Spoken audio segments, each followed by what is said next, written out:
21h09. Quer transformar seu celular num potente rádio? É fácil! Basta instalar o aplicativo Radiosnet em seu smartphone ou tablet. Você vai ouvir nossa emissora e outras milhares do Brasil e do mundo.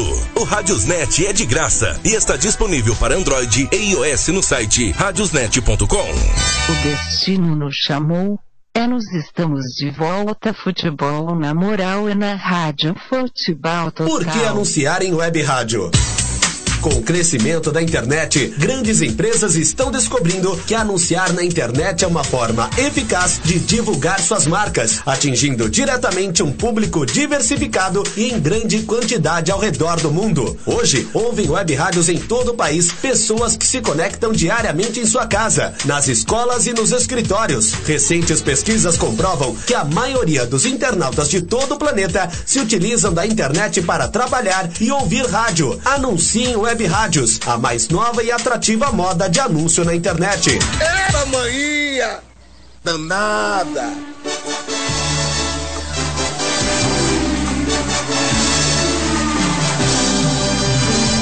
Toda segunda, a partir das 9 da noite, Bandeira Quadriculada. O seu programa de automobilismo no Web Rádio Esportivo Brasileiro.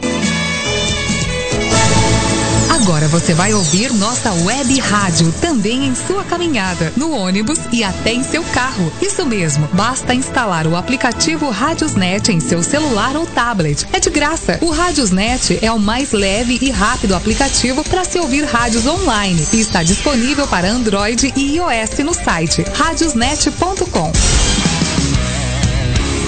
Já acessou o novo site da Rádio Futebol Total? Ainda não? Está esperando o quê? Acesse radioft.com.br e fique por dentro das principais informações do melhor futebol do mundo. Acesse radioft.com.br. Quer transformar seu celular num potente rádio? É fácil! Basta instalar o aplicativo Radiosnet em seu smartphone ou tablet. Você vai ouvir nossa emissora e outras milhares do Brasil e do mundo. O Radiosnet é de graça e está disponível para Android e iOS no site radiosnet.com. O destino nos chamou. Nós estamos de volta. Futebol na moral e na rádio Futebol Total. Por que anunciar em web rádio? Com o crescimento da internet, grandes empresas estão descobrindo que anunciar na internet é uma forma eficaz de divulgar suas marcas, atingindo diretamente um público diversificado e em grande quantidade ao redor do mundo. Hoje, ouvem web rádios em todo o país pessoas que se conectam diariamente em sua casa, nas escolas e nos escritórios. Recentes pesquisas comprovam que a maioria dos internautas de todo o planeta se utilizam da internet para trabalhar e ouvir rádio. Anunciem web rádios, a mais nova e atrativa moda de anúncio na internet. Eita, maninha! Danada!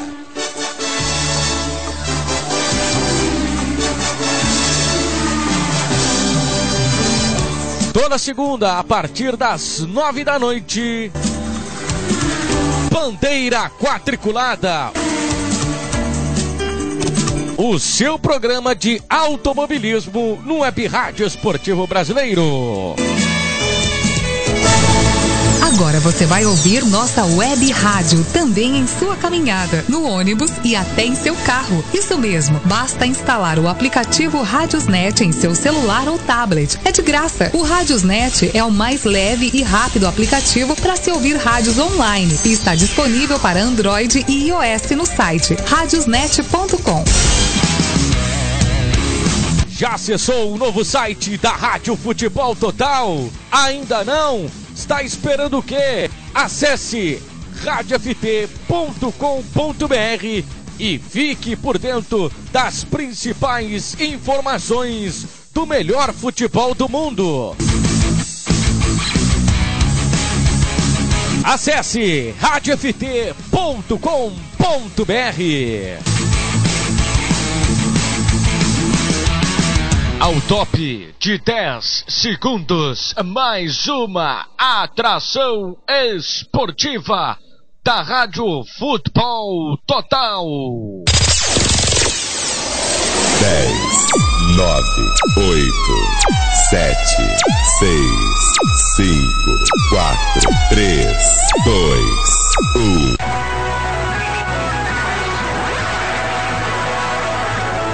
Está no ar, Bandeira Quadriculada.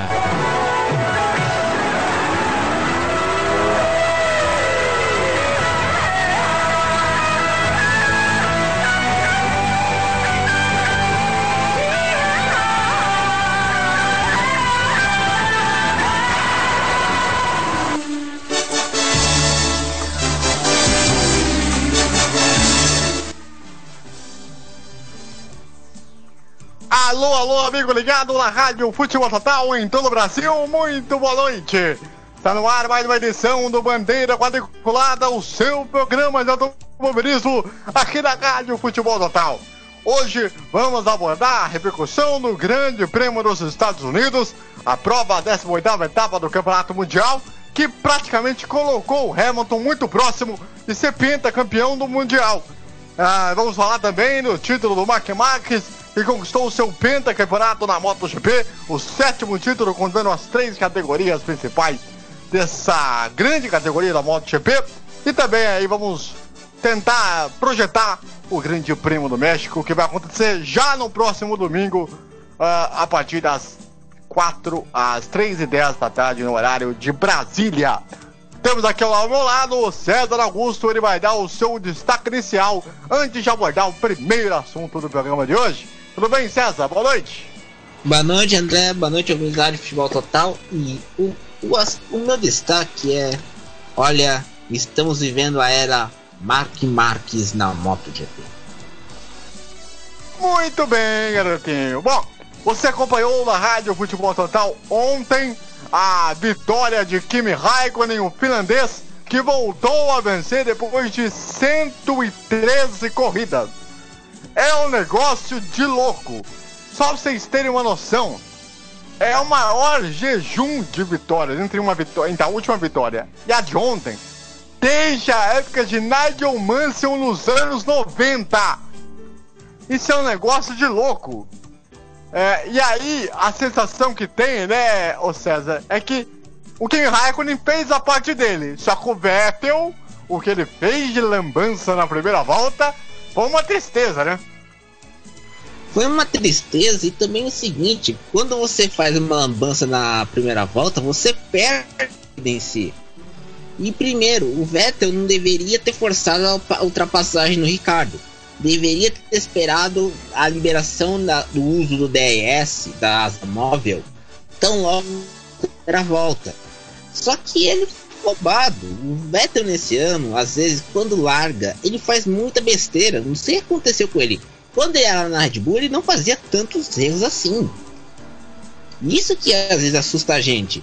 E o Kimi Räikkönen venceu e merecia vencer uma corrida porque estava sendo o escudeiro da Ferrari. Ele estava lá para querer correr, para fazer tudo que fosse possível pelo Vettel. E agora vai para Sauber, né? Vai ficar mais um tempo na seca. A situação do Hamilton agora ficou muito confortável em relação para conquistar matematicamente o pentacampeonato. Eu conversei ontem com a Juliane Serrazoli, que é repórter muito conhecida, né, do grupo Band News, né, de rádio, e eu perguntei a ela, né, qual é agora a possibilidade para o Hamilton ser campeão, né, como é a combinação. E a conta é basicamente simples. É só o Hamilton chegar em 7º lugar, sem depender do resultado do Vettel, que aí o Hamilton será pentacampeão mundial. Agora, também temos que falar de outros momentos importantes dessa corrida, né? Primeiro, a decepção do Ricardo, mais uma vez no problema com o seu carro. A decepção muito evidente, até a alimentação, até você ter a transmissão, que realmente impressionou bastante, porque nas entrevistas ele tem sido educado com a Red Bull, tem sido até gentil de certa forma, mas pelo que a gente vê nas imagens, muitas vezes parece que o Ricardo, ainda mais com esse problema de ontem, você percebeu-se uma irritação que não é muito comum lá dele, não é muito de ser da dele, ele realmente reclamou demais. E tá aí também um outro problema que a Red Bull tem que lidar, né, César? Porque sabe que o Ricardo vai sair, né? Vai pra Renault e ainda tem essa teoria da conspiração que a equipe poderia estar contra ele, né? Aí fica muito difícil. Mas isso não te lembra Nelson Piquet e Nigel Mansell na Williams em 86 e 87? Mais ou menos por aí. Porque foi uma situação. Se não me engano, Piquet e Mansell, né? Que eram Piquet e Mansell. E sendo que o Piquet, ele que arrumava o carro, não é isso? E se a Williams ficasse olhando o que ele fazia, ele tentava dar um jeito de copiar a ideia do Piquet, né, o César? Sim, que o Piquet, que tanto que teve aquela história que o Piquet fez o próprio carro na Williams, mesmo com a não ajuda dos mecânicos da equipe do Mansell. E naquela época, se você a gente nem era nascido, mas a gente ouve histórias, teve épocas que o Piquet fechava o banheiro pro Mansell, mesmo com desarranjo intestinal, para acabar com a raça do Mansell. Falava que a mulher do Mansell era a mais feia da Fórmula 1. O Piquet, por mais que o Piquet tenha conquistado um título pela Williams em 87 e 30 anos depois ter sido premiado pela sua carreira pela Associação Britânica de Pilotos, ele não deixa muitas saudades na família Williams naquela época. E pior, naquele ano o Frank Williams sofreu aquele acidente que deixou o paraplégico, então ferrou tudo, né? E o Ricardo na Red Bull, ele se doa para a equipe, faz o trabalho, só que dá margem à teoria da conspiração, porque todo santa corrida esse carro quebra. Não é, e é o carro do Ricardo, não é o carro do Verstappen. Você viu o carro ontem do Verstappen? O carro ontem quase segurou uma Mercedes no braço praticamente, sendo que o carro era o menos potente da categoria. Sim. E eu acho mais interessante é que o Ricardo fez a corrida dele e tal, só que o Verstappen é o Verstappen, né? Fez a corrida dele brilhante, saiu lá de 15º e foi ultrapassando todo mundo como se não houvesse amanhã. Chegou muito bem em segundo lugar, fez um resultado muito brilhante. Parece que o Verstappen está um pouco amadurecido. Claro que ele correu o risco, que poderia ter tido uma batida com o Hamilton no final, por muito pouco. Mas acho que no contexto geral a corrida do Verstappen foi espetacular como ideia que ele fez, que de arriscar uma estratégia de corrida, e quase foi na mesma onda do Kimi Raikkonen praticamente o tempo todo, né, o César? Foi a mesma onda e também arriscar, porque ele usou o pneu macio e depois trocou pelo ultra macio, que durou muito mais do que o super macio que o Vettel e o Hamilton usaram. Então ele arriscou e conseguiu, e dobrou a mão a aposta e conseguiu o segundo lugar. O Raikkonen soube muito bem lidar com a estratégia da Ferrari. Até o Vettel fez uma boa estratégia, mas na pista isso não correspondeu. E o Hamilton quase ia perder o campeonato se houvesse uma batida entre ele e o Verstappen. Então a decisão vai para o México e podemos ter mais um campeonato decidido no México, como foi no ano passado, em que o Hamilton precisa chegar em 10º para levar o título. E o curioso é que a bolha do pneu traseiro esquerdo do Hamilton foi o que definiu a vitória do Kimi Raikkonen praticamente, né? Porque se ele parasse uma vez só, eu acredito que o Hamilton ganharia essa prova, não? Não. Ganharia essa prova. Só que o problema é o seguinte, a janela do pneu macio era entre as voltas 20 e 27. O Hamilton trocou o pneu na volta 10 e fez uma outra parada na volta 40. Quer dizer, como é que fica essa estratégia? Se você quisesse fazer uma parada, fazia troca de pneus logo no pneu na volta 20 e 27, entre 20 e 27. E tanto que o Hamilton estava usando um pneu super macio que ele colocou lá no grid. Eu até chamou atenção na transmissão de ontem, que era o pneu super macio, o pneu vermelho. Então logo houve o safety car virtual, ele foi lá e trocou pelo macio. Você não deveria ter trocado o super macio logo na 10ª volta, deveria ter esperado mais, ter entrado na janela. O Vettel deu a estratégia de fazer uma parada com um pneu super macio e conseguiu, com um pneu médio mesmo com as barberagens, conseguiu fazer uma boa corrida. Então aí é a questão, a Mercedes teve um dia de Ferrari. Agora, se a gente fosse falar também, né, o acidente de Sirotkin e Fernando Alonso, ou foi o Sirotkin ou foi o Stroll que bateu no Alonso? Stroll. Foi o Sirotkin, né? Que bateu no Alonso. Não, é uma coisa engraçada, né? Quem bateu no Alonso foi o Lance Stroll, não foi o Sirotkin. O Sirotkin terminou a corrida. Ah, foi o Stroll, é verdade. O Sirotkin continuou na corrida, né? Pode crer. E é uma coisa engraçada, né? Porque o Alonso, em vez de reclamar da situação da batida, que nada. Levou, foi na boa a situação, né? É aquela situação de um cara que tá terminando, teoricamente, um ciclo na Fórmula 1, provavelmente vai pra Indy, tudo indica pra isso. E ele lida uma situação de um abandono de corrida como se fosse uma coisa normal, comum. Até ele chegou a falar sobre a maneira dele na entrevista na zona mista, em relação a esse tipo de situação. De fato, é um Alonso realmente totalmente diferente do Alonso de outros tempos, né, César? É totalmente diferente porque a gente tem uma informação. A McLaren confirmou que não vai disputar a Indy como equipe própria por temporada inteira. Não vai disputar. Parece que eles estão priorizando Indianápolis. Vão usar o motor Chevrolet. Segundo, o Alonso no ano que vem vai ter somente o Mundial de Endurance, o WEC, disputando para a Toyota. E agora, na Indy, ele teria que fazer Indianápolis. Só isso, não sei. Ele fez os testes nos carros da Indy em circuitos europeus, a gente não pode usar o termo isso, e deu certo. Só que a gente não viu ele fazendo o teste no circuito oval, com esse novo carro da Indy. A gente não viu esse teste ainda.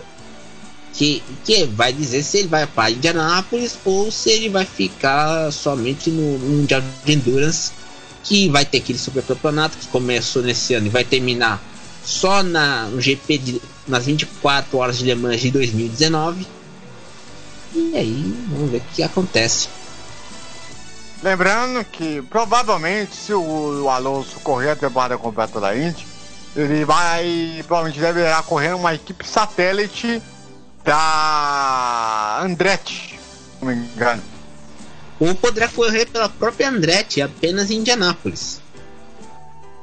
Exatamente. Então, provavelmente, se ele for correr uma temporada completa, ele, Alonso, provavelmente ele vai correr numa equipe da Andretti, também depois das 500 milhas de Indianápolis, eles possam autorizar de ele correr com a McLaren lá nas 500 milhas. Vamos ter que aguardar para ver qual vai ser a decisão final de fato dele.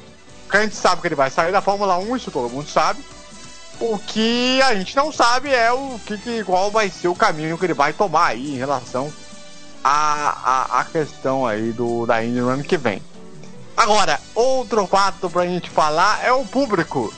Lotou o autódromo, fez o seu papel, apesar de muitos se queixarem da forma como está sendo o out em questão recipitária ou no modelo de contrato que foi feito e tudo mais, as queixas que se teve, mas dessa vez eu acho que não pode negar que foi sucesso de público, né, César? foi sucesso de público pelo detalhe. A corrida foi bem melhor organizada. Se fosse mantido o contato draconiano do Tio Bernie, essa corrida teria ido pro vinagre. Agora com a Liberty Media, você não sei se você percebeu, mas no sábado, depois do treino, teve show da Britney Spears em Austin, no circuito. Então eles conseguem fazer uma corrida melhor, querem uma segunda corrida nos Estados Unidos, só que não tem pista praticamente, então vai ter que ser ou em Long Beach ou em Miami. Miami não vai sair até 2020, porque pelo jeito Miami, o comércio local de Miami não quer uma corrida porque pode atrapalhar suas vendas. Long Beach está sendo usado tanto na Indy, mas precisa de reformas para a Fórmula 1. E a Fórmula 1 já correu lá nos anos 80. Só que a gente lembrar o seguinte: Long Beach nos anos 80 era aqueles carros turbo, sem uma aerodinâmica sofisticada, e os boxes eram mais simples possíveis, até mesmo rudimentares, comparados aos boxes de hoje. Exatamente. Enfim, vamos ver como é que vai ser aí essa situação em relação a Austin, em relação a médio e longo prazo aí. Bom, vamos já então projetar, né, a próxima corrida, que é o Grande Prêmio do México, no circuito de Hermanos Rodrigues. Pelo segundo ano consecutivo, poderemos ter a decisão do título mundial no México, né? Eu lembro que quando eu estava na outra rádio, né? Eu e o César, nós tivemos a oportunidade de gravar a corrida, né? Do Grande Prêmio do México, que foi vencida, se eu não me engano, pelo Verstappen, se não tiver enganado. Foi, Verstappen em 2017. A gente é coveiro de rádio, era a segunda rádio que a gente fechou. Isso. Exatamente. E onde o Hamilton, com o pódio, em terceiro lugar, acabou conquistando aí o título o tetracampeonato mundial aí na oportunidade. E dessa vez agora, com a situação mais fácil, com a situação ainda mais moleza em relação à conta simples, só depende do Hamilton.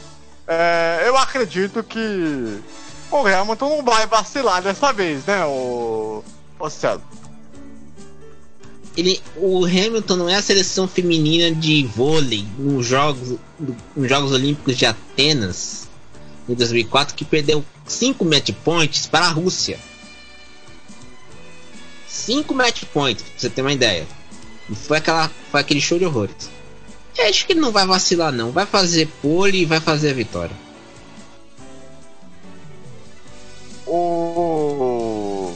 Só pra lembrar a conta, né? Mais uma vez, o Hamilton só precisa no máximo chegar até o 7º lugar, que aí não vai depender do resultado do Hamilton. Se chegar de 8º para trás, aí pode ser que a decisão leve para o Brasil, né? Então aí a parada ia ficar louca. Porque aí, se ele fizer, na boa, se o Hamilton fizer a caca e terminar de 8º pra trás, pode jogar o campeonato no Vettel aí, viu? Que aí o psicológico volta para alemão de uma forma muito mais forte para Brasil e Abu Dhabi, né, César? Volta com certeza. Imagina, lá no México. E tem um detalhe: essa corrida no dia 28 é na semana do Dia das Muertos. É a semana que os mexicanos celebram o Dia da Santa Morte. Que coisa mais linda que você quer, né? Aquela caveirinha, aquele filme Coco que falava sobre isso, que ganhou o Oscar de melhor animação. Então imagina, né? Vai ganhar. Se perder no Dia dos Mortos, o que vai acontecer depois disso, né? Das duas uma. Ou o Vettel sobrevive no campeonato, ou ele morre no dia do campeonato do Dia dos Mortos. O Vettel tem que mostrar que é um piloto, rapaz. Tem que mostrar que sabe lidar com as adversidades. Não vai fazer besteira como fez ontem, que a gente narrou. Mas aí a gente tem que esperar, porque se depender do Vettel, pode ter certeza que teremos o Vettel tá na síndrome do Grosjean, ou seja, o maluco da primeira volta. Então imagina o que acontece. Não descartemos essa possibilidade, né? Não descartemos essa possibilidade. Se o Grosjean aprontar, se ele fizer uma classificação ali para ficar entre o Vettel e Hamilton, eu não tenho dúvida nenhuma que alguém ali pode aprontar. O Verstappen também pode aprontar, como quase aconteceu ano passado também, né? Eu me lembro que na primeira curva do ano passado... Não, na primeira curva do ano passado, o Verstappen jogou o Hamilton para fora. Aí o Hamilton bateu e depois foi para a última posição. E foi uma corrida que ele teve que recuperar tudo. Passou todo mundo até chegar ao 10º lugar para levar o título. E passou pelo Alonso até. Exatamente.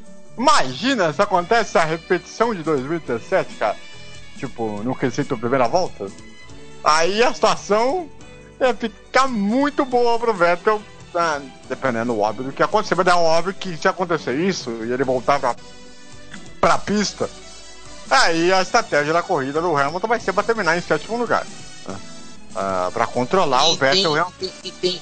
E tem um detalhe: no México o pneu desgasta menos do que na média em outras pistas europeias e fora do continente europeu, porque está na altitude. Então a estratégia, um ultra macio pode durar mais no México do que durasse em Monza.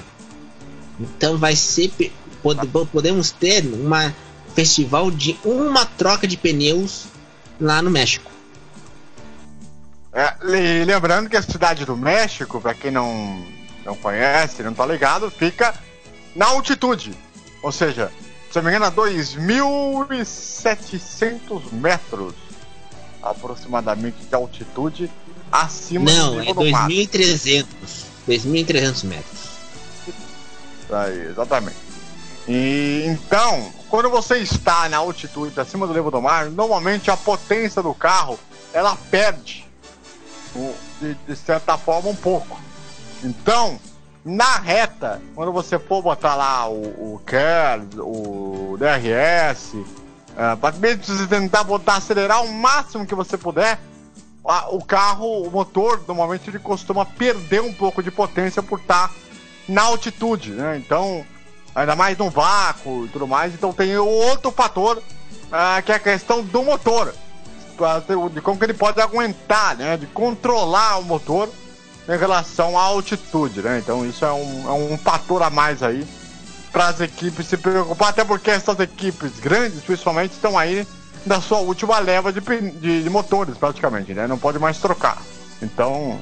Não, e se trocar as peças, vão pro fim do grid. Sim, pode trocar. Se não me engano, se trocarem de motor, perde X posições. Perde até 25 posições do grid. O Hamilton trocou o motor inteiro na Bélgica no ano passado, em 2016, e ficou em último lugar. Porque perdeu 25 posições do grid. Exatamente. Bom, vamos lá. Palpite, César, para o Grande Prêmio do México em relação ao pódio. Hamilton, Bottas e Verstappen. Ou seja, como vocês deram para entender, com o Hamilton campeão. Ou seja, de domingo que vem acho que não passa. Mas, enfim... Aí na segunda-feira, óbvio que a gente vai repercutir aqui o Grande Prêmio do México, né? Já aí, quase encaminhando aí pra reta final do horário de logo verão. Na semana do dia da Santa Muerte? Como é que é? Logo na semana do dia da Santa Muerte, porque o dia da Santa Muerte vai ser na sexta-feira. Exatamente. Lá no México. Tem que explicar. Lá no México tem um sincretismo entre religião católica e as tradições do povo azteca, o povo maia.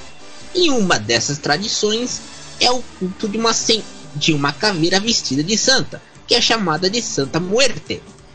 E lá... Aliás, deixa eu fazer uma pergunta, César. já rolou decisão de título mundial num dia de eleição brasileira? Não, porque os dias de eleições antes de 98 eram do dia 15 de novembro. Não, e às vezes o campeonato da Fórmula 1 terminava no dia 1º de outubro. Naquela época. Mas aconteceu de ter campeão antes do campeonato terminar, né? Então... já aconteceu isso. Fica tranquilo. Nunca... E pior que nesses últimos anos, acho que a única vez que teve campeonato que terminou na última corrida foi do Rosberg, naquele circuito de Abu Dhabi. Tu conheces Abu Dhabi? Aquele circuito bonito. Aquela coisa maravilhosa que é a pista de Abu Dhabi, que parece uma pista de kart. Coisa... Não, mas pensa bem, tem um lado positivo. Você sabe que aquele hotel que fica lá dentro da pista tem muito turista, então eles ficam tomando cerveja e vendo a corrida ao mesmo tempo. Ah, sem dúvida nenhuma, né? Aliás, o Rosberg disse nessa semana que acha que vamos ter uma Fórmula 1 tendo uma fusão num futuro muito próximo com a Fórmula E, por conta dessa questão aí de questão eletrônica, né? Questão de energia. E acredita que a Fórmula 1 num futuro aí não tão distante deverá usar essa questão elétrica, né? Para um projeto aí num futuro próximo aí, né? Bom, é o seguinte, o mudando de pato pra ganso... Não, e o seu palpite para a corrida? Você não deu ainda. Como é que é? O seu palpite para a corrida do México, você não falou. Claro, pra mim acho que vai ser Hamilton, Vettel e Bottas. Aí nós poderemos ver a cara do Vettel no pódio com o Hamilton sendo campeão, né? Eu não gostaria que o Hamilton fosse campeão no México. Eu queria muito que o Hamilton, que a decisão levasse para o Brasil, até para nós termos a possibilidade de fazer. Mas acontece da vida, as datas do campeonato elas são feitas previamente. Teve essa coincidência aí com a eleição aí do Brasil, né? E acabando que a possibilidade do Hamilton ser campeão, mas vai que o Hamilton fique lá de 8º para trás e o Vettel ganha a corrida e a decisão vai pro Brasil, aí nós vamos botar um gostamos aqui. Mas não é o caso, que eu acho muito difícil que isso vai acontecer, né? Mas é uma pena, né? Aliás, até eu acho, de certa forma, é uma pena o campeonato mundial chegar numa decisão de campeonato tão broxante, de certa forma. Não é só tão broxante. O próximo assunto também vai discutir sobre isso, que é a MotoGP terminar no Japão. Exatamente. Quer dizer, é uma questão muito... Uma coisa que os pilotos, eles, quando você vai brigar por um título, você tem que fazer modos de fazer o campeonato competitivo. Não pode chegar lá antes da penúltima corrida do calendário e vamos ter o título mundial e ver a corrida no Brasil como se fosse como é que eu posso dizer? Aquela encheção de linguiça, você tá falando? Como se fosse uma corrida de luxo. Não, mas você sabe que tem uma coisa a valer nesse grande prêmio do Brasil. Você sabe que o Hamilton nunca ganhou aqui no Brasil, né? É verdade. Tem essa parada, né? Que o Hamilton ele nunca ganhou no Brasil, né? Ele já foi campeão no Brasil em 2008. Aliás, se eu não me engano, não sei se você já fez ou vai fazer esse ano 10 anos do título mundial do Hamilton. Vai fazer. Já vai fazer no final do mês. Fazer, né? Quando? Qual é a data? Vocês lembram? Acho que vai ser no último domingo de outubro, dia 28.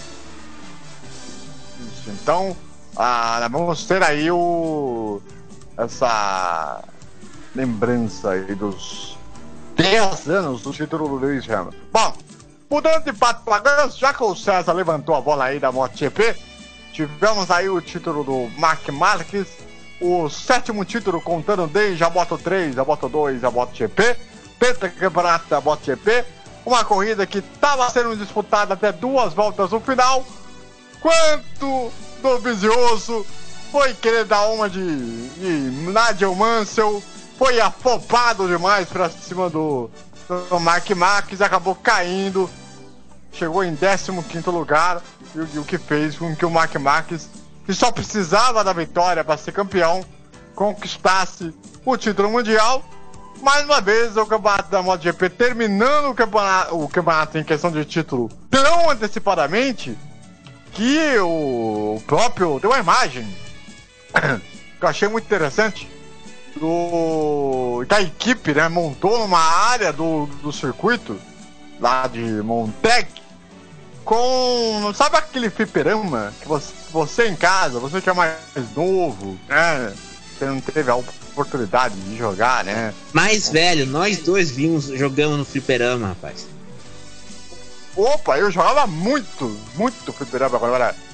Não, mas aquele fliperama lá do Moteg foi montado pelo fã-clube do Mark Marques no Japão. Sim.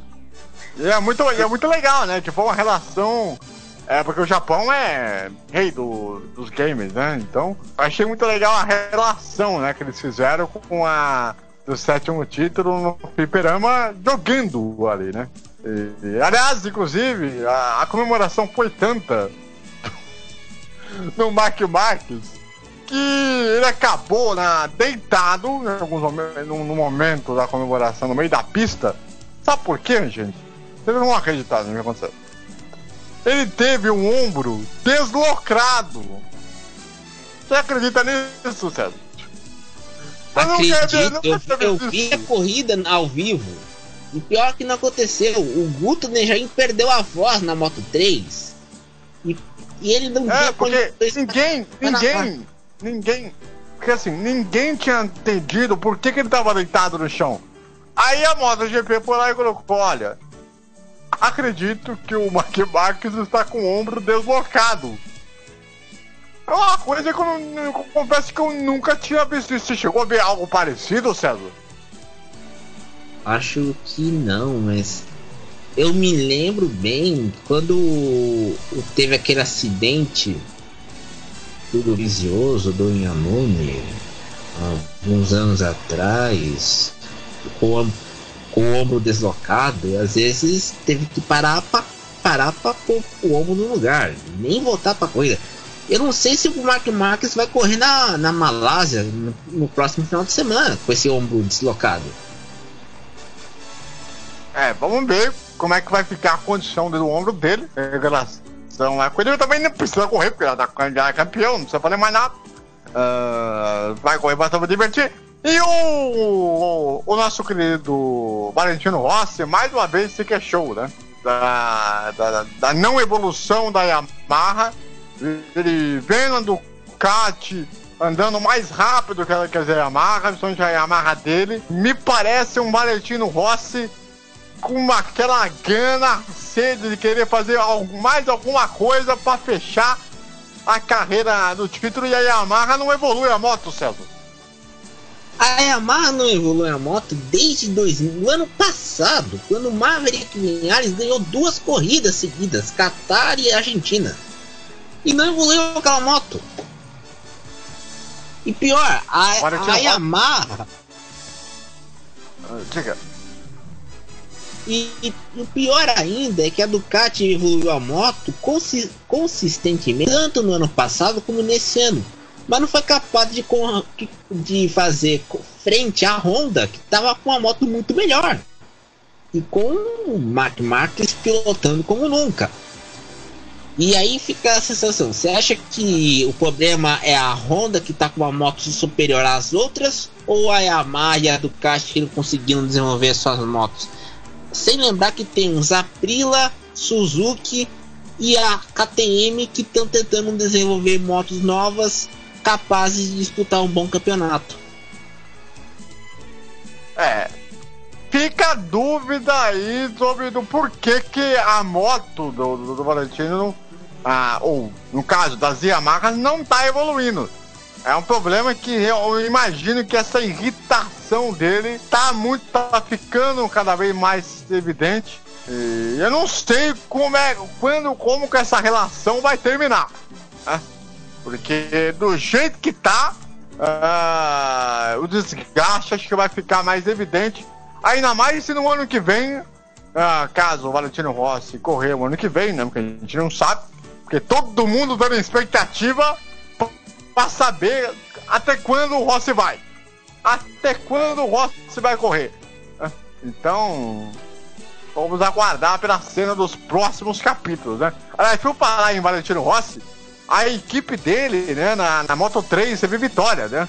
E ele comemorou bastante com o piloto da equipe dele. Bem legal a imagem desse final de semana, né? André, eu não sei se você vislumbra, mas você vislumbra o Rossi como chefe de equipe da Yamaha em um futuro próximo? Olha, não duvido dessa possibilidade, viu, César?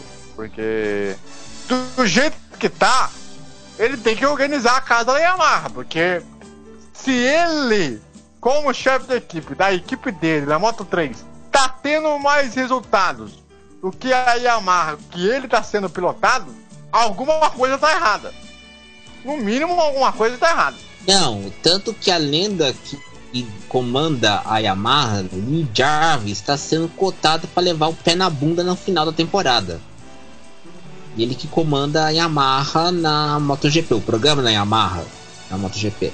E aí entra o seguinte: quem entraria no lugar? O Lee Jarvis, para fazer uma moto boa, que possa ser durável e que mostra que pode fazer frente a uma Ducati e a Honda. E aí entra o seguinte também, né? Vamos ver qual vai ser essa briga, porque certamente vai ter troca de farpa. Lógico que a Yamaha ela deveria reconhecer que não tá fazendo algo que faça com que se aproxime, por exemplo, das Hondas, né? Das motos Honda. Então tem que rever isso aí, ou na capacidade do próprio Valentino. Alguma coisa não, no mínimo aí, seguinte, a Ducati vai, no ano que vem, a Ducati pode contratar o Danilo Petrucci, que estava na equipe satélite da Ducati, para fazer companhia ao Dovizioso. E a Ducati tem 2 bons pilotos italianos. Você não via isso na Ducati desde o Dovizioso e Andrea Iannone na temporada de 2016. E quando contratou o Lorenzo tentou, mas não deu certo. E agora vai para a Honda concorrer com o Marc Marques. Imagina a briga de egos entre espanhóis na Honda. Vai ser um ponto importante que a Honda vai ter que lidar. E aí, talvez até no ano que vem, se a Yamaha fizer uma moto competitiva, aí pode ser que brigue, talvez por título no ano que vem, caso as Hondas não se dê muito bem com essa briga de egos aí que nós vamos ter no ano que vem entre o Lourenço e o Mark. Bom, aproveitar também para falar da Stock Car, né, que tivemos corrida também nesse final de semana lá em Londrina. Um grande abraço aos nossos amigos paranaenses. Aliás, minha mãe nasceu numa cidade pertinho de Londrina, aliás, inclusive, e uma cidade maravilhosa lá do estado belíssimo do Paraná, e nos autódromos mais importantes do país, e que 2 corridas movimentadas, com vitória da primeira corrida do Rubinho Barrichello, uma vitória da segunda corrida do Attila Abreu. O campeonato tá pegando fogo, ponto a ponto, a briga entre o Felipe Fraga e quem que é o outro, que agora tem que me lembrar o nome dele.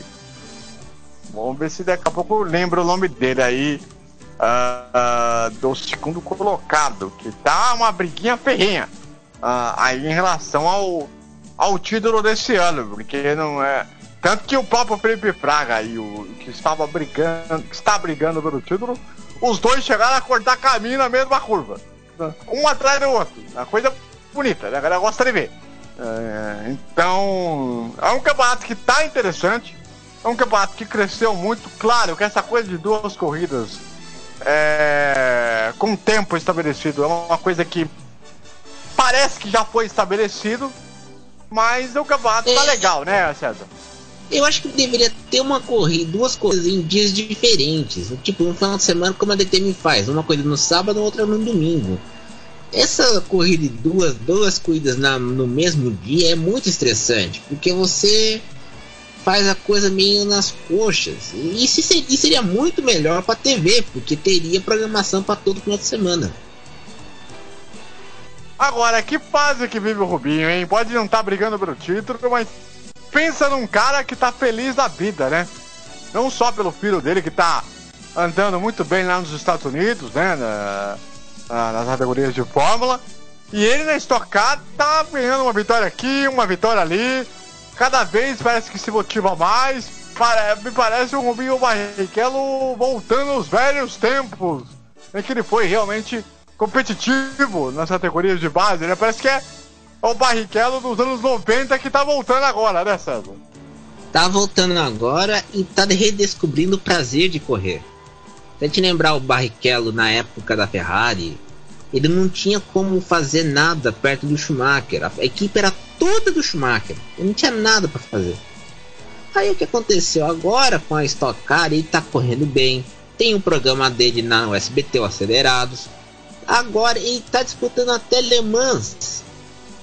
Tá disputando Le Mans, Daytona. Então ele redescobriu o prazer de pilotar. Então, e a gente tem que falar isso para o pessoal que tá nos ouvindo, que tá fazendo um trabalho que não tá gostando, aquele trabalho que paga as contas, mas você não tem satisfação.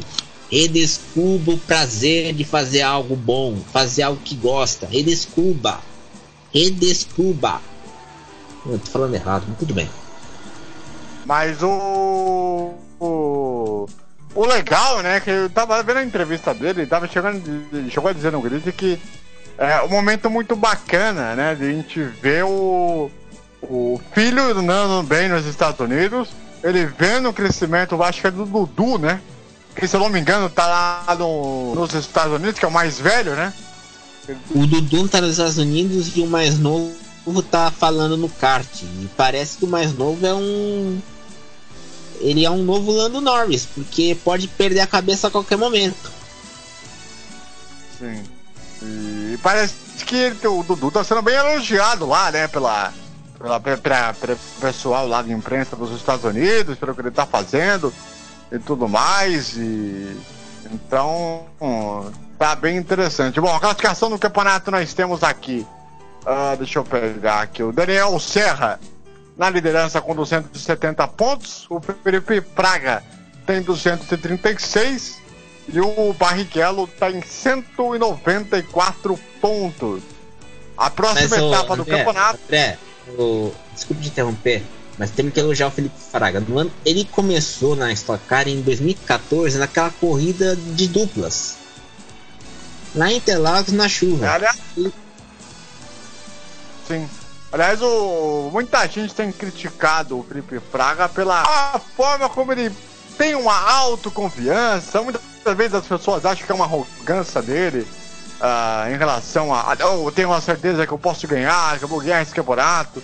Isso tem gerado aí uma série de muita gente se queixar muito do Felipe Fraga, mas dá pra ganhar o campeonato, um campeonato disputado. Vamos ver o que vai acontecer. Lembrando que a próxima etapa do campeonato vai ser no dia 4 de novembro, em Goiânia, onde o Thiago Camilo venceu já por 3 vezes. Então, se você quiser comparecer Aliás, eu tenho 2 amigas em Goiânia que cobrem automobilismo. Como é que é? Eu tenho 2 amigas no Twitter que moram em Goiânia e cobrem automobilismo lá. Então você aí de Goiânia que quiser comparecer às corridas que vai acontecer lá no próximo dia 4 de novembro, no dia do horário de verão, né? Aliás, fica ligado aí no seu horário de verão, batido da madrugada do dia 3 pro dia 4, adianta o seu relógio aí em 1 hora. Prestação de serviço. Como é que é? Prestação de serviço. Exatamente. Meu caro César Augusto, nós estamos aí na reta final do programa, mas eu queria perguntar para você o seguinte, né? Nós estamos aí, né, muito próximos aí, né? Vamos ter a eleição aí no segundo turno. A gente sabe que a gente vai ter aí essa definição aí por Interlagos. o que vai acontecer, como que vai acontecer, se vai, se fica, se sai. Qual é a sensação que você tem em relação ao poder público, em relação aos autódromos pelo Brasil, né? Qual o futuro que você vê do automobilismo no Brasil pós essa briga eleitoral que nós vamos ter? Olha, vai depender muito da economia, se a economia crescer, porque vamos ter que explicar. Esses autódromos que tem pelo Brasil, a maioria é de prefeituras. Nem é do governo do estado, é prefeitura. Acho que só de Goiânia que é do governo do estado. Então, esses autódromos precisam de corridas para gerar lucro, para gerar renda, receita, para custear toda a organização. A Stock Car faz corridas muito no sul, sudeste e centro-oeste. A Copa Truck faz corridas tanto no centro-oeste, sudeste e nordeste. Aí entra aquela questão, como é que você vai fazer um calendário de corridas para o ano que vem, de evento? Ele tem que falar que não é só colocar o piloto, colocar o carro, mas você atrair patrocinadores, divulgar a corrida, ter a TV, porque a gente tá comentando Stock Car, mas quem não tem na TV aberta Stock Car, só uma vez ou outra na Globo, é toda transmitida pela Sport TV e pouca gente tem Sport TV, por mais que esteja nos, vamos dizer assim, nos pacotes básicos da TV por assinatura, poucos têm o Sport TV e pouca gente tem TV a cabo. Então, assim, para o público, para o poder público, manter esses autódromos traz um ganho, porque atrai turismo para a região. Só que não sabemos como é a relação custo-benefício, ou seja, o custo de manter o autódromo, mais o benefício de ele trazer pessoas, trazer público, trazer anunciantes, patrocinadores, tudo mais. Então, a gente tem que esperar as próximas horas. E, aliás, temos que voltar a discutir a questão de Interlagos, que foi deixada de lado depois que o Bruno Covas assumiu. Apesar de ter feito uma reunião com o Luciano Burti, com o Reginaldo Leme, com o Felipe Giafone, mas temos que ficar de olho de Interlagos, porque Interlagos, para vocês terem uma ideia, é o único autódromo na América Latina, na América do Sul, que é tipo A1, que é o autódromo que recebe Fórmula 1, fora o autódromo Hermanos Rodrigues lá no México. Então, é um futuro tanto quanto próspero, mas também sombrio. E você que vai fazer a sua votação no domingo, pense, como eu falei no primeiro turno, eu volto a repetir aqui, né? Pense bem em que você vai votar, pense em quem vai fazer em relação à gestão esportiva, em pensamento esportivo, porque a gente sabe que os nossos políticos do Brasil, eles não têm uma atenção tão especial à prática esportiva. Todo mundo fala, né, que a prática esportiva é um modo de... André, acho que temos que ser honestos. O esporte não rende votos. Então, quer dizer, o esporte, todo mundo fala, né, que é uma chance de qualidade de vida, é uma chance de melhorar a sua condição de vida como um todo. Então, acho que todos nós temos como cidadão cobrar dessas pessoas uma condição esportiva muito melhor. Isso serve para qualquer coisa na vida, para qualquer coisa, qualquer área, porque a gente tem olhado muito nesses 20 anos e não tem um apoio esportivo. Claro, isso não é só no automobilismo, bom que você diga. Tem aí também os esportes olímpicos que também passam por esta situação, ou por esta falta de atenção. E hoje eu não vejo governador, prefeito, que tem uma ideia de prática esportiva de uma maneira interessante, tanto para o automobilismo quanto para os outros esportes, principalmente os esportes olímpicos. Então, você que for aí votar, pense bem, vote bem e cobre principalmente a questão esportiva, porque senão nós vamos chegar num ponto que nós temos que fazer alguma coisa para tentar ter uma melhoria esportiva, para não ficar mais dependendo dessas pessoas de poderes públicos, de cargos importantes que não ajudam e mais atrapalham o desenvolvimento do esporte no Brasil, seja ele qual for. A gente gosta muito do futebol, claro, a gente adora bastante. Eu que narro futebol há tanto tempo, assim como todo mundo, temos que entender que a nossa reflexão, ela serve que o futebol ela não é uma coisa só. Ela não vive, o esporte não se vive só da questão do futebol. Tem o basquete que está precisando de apoio, tem o automobilismo que está precisando de apoio, o atletismo que está precisando de apoio. Isso temos que levar em consideração, tá? Acho que o respeito com tudo isso, ele tem que se levar a um alto nível de desenvolvimento para a próxima geração. Nós aqui, a minha geração, a geração do César, já estamos numa metade de vida. A gente não tem uma ideia de quanto que vai ser a qualidade de vida para nós até certa idade. Uma hora a gente vai ter que passar o bastão para a futura geração.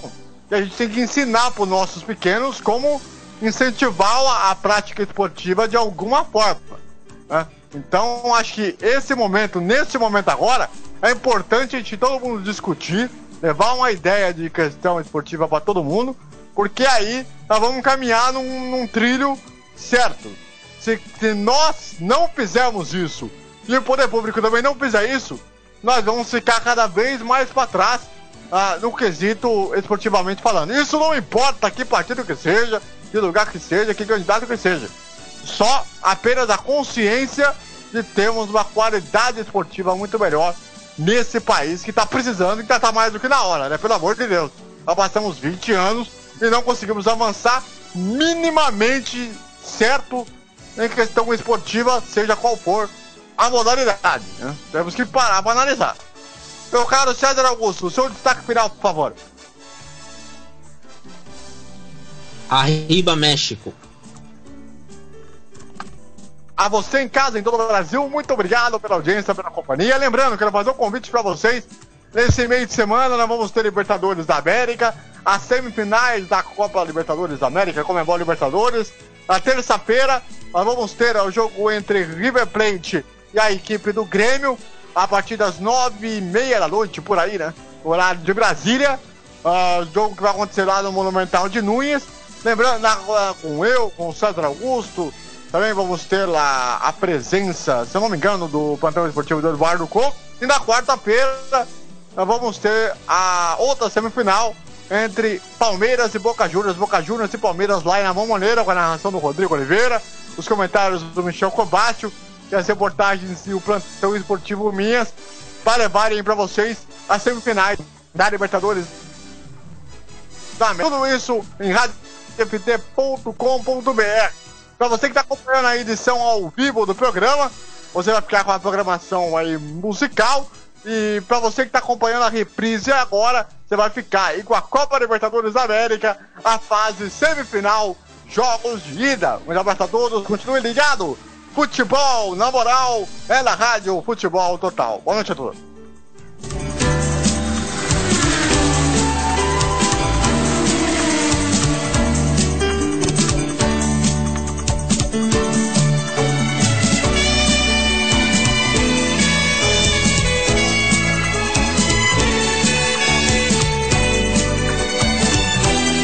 Você acompanhou aqui na Rádio Futebol Total mais uma jornada esportiva.